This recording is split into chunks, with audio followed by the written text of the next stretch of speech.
great to see you.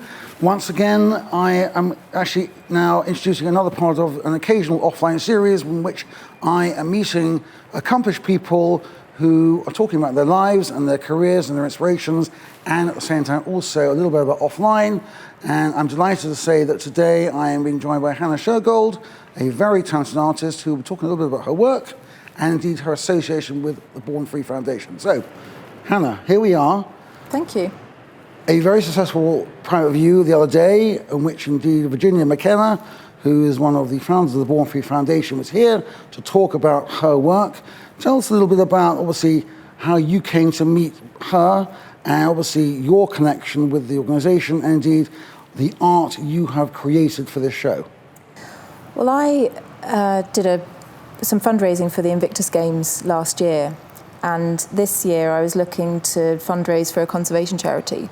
So I approached Will Travers, who's the president of the Born Free Foundation and son of Virginia McKenna. I approached him in December and said, I'd like to fundraise for your charity. I picked them because I'd been to a talk by Gordon Buchanan, who is the naturalist and the naturalist, broadcaster. Filmmaker. He'd done a wonderful talk in Winchester, and he had spoken very highly about the Born Free Foundation and about the fact that they weren't just fundraisers, they were real frontline doers.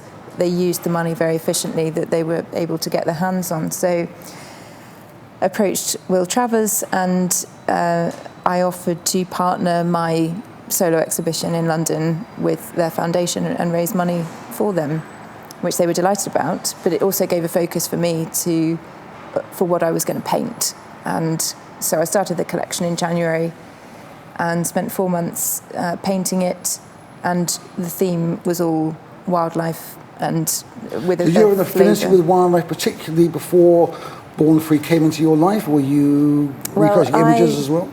I've had a very convoluted career path, which started my passion from very young was that I was going to be a vet. So I actually went to vet school at Cambridge University, and so my passion for animals has been lifelong, really. Interesting. So obviously you, as you say, have taken a convoluted path, because clearly you started to become a veterinarian at university, then along the way you became a sculptor in bronze. I did. And having actually established that, you then decided to become an Army helicopter pilot. Yes. Which is, I have to say, by all reasonable measures, quite a significant step out of your comfort zone. What was the inspiration behind that?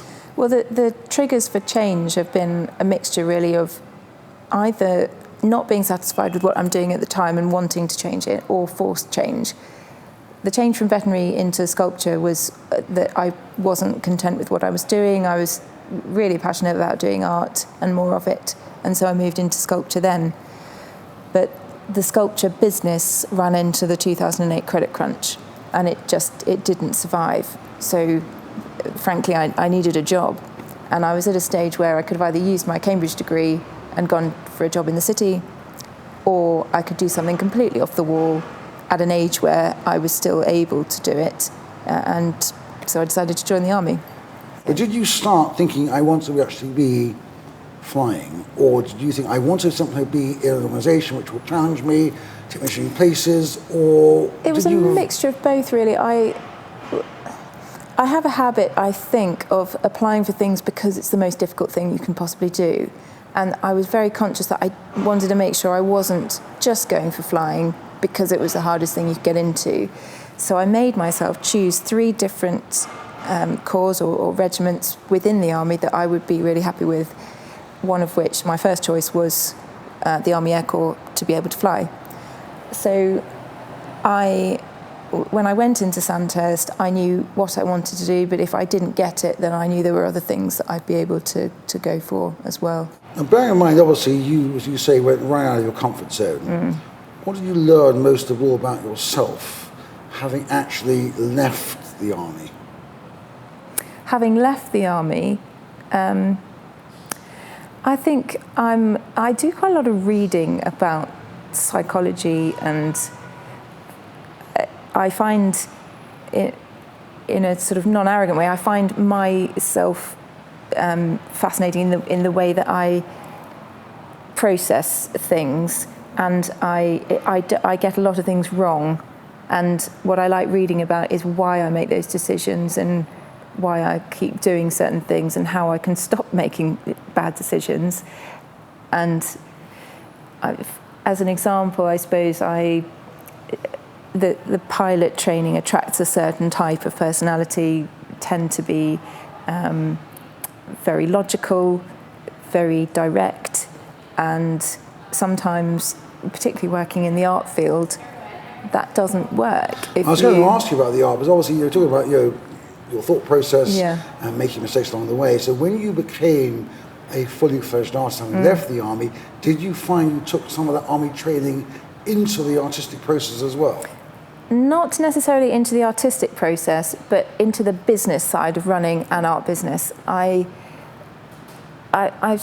slightly more. Some people are very sciencey or very arty. I'm sort of half and half, but they don't mix at the same time.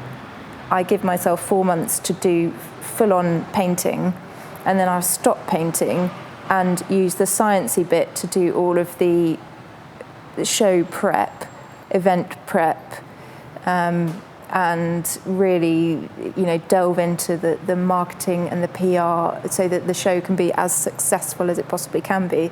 And I do my reading on that as well, and a lot of research. So although I use both sides of the brain, as it were, they don't really mix at the same time.